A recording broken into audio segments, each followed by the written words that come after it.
14 मे 1657 हा दिवस मराठी इतिहासातील अभिमानाचा सुवर्णक्षण मानला जातो। या दिवशी स्वराज्याचे दुसरे छत्रपती धर्मवीर छत्रपती संभाजी महाराज यांचा पुरंदर किल्ल्यावर जन्म झाला। लहानपणापासूनच त्यांनी शौर्य, बुद्धिमत्ता आणि पराक्रमाची ओळख निर्माण केली।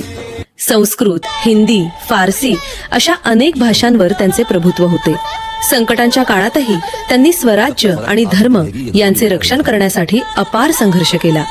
औरंगजेबासमोर कधीही न झुकणारे संभाजी महाराज हे स्वाभिमानाचे जिवंत प्रतीक होते।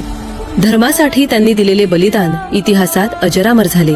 त्यांचे जीवन प्रत्येक मराठी माणसासाठी प्रेरणा, शौर्य आणि निष्ठेचा अमूल्य आदर्श आहे। धर्मासाठी प्राण अर्पण करणाऱ्या, स्वराज्याच्या रक्षणासाठी अखेरच्या श्वासापर्यंत लढणाऱ्या धर्मवीर छत्रपती संभाजी महाराज यांना त्रिवार मानाचा मुजरा।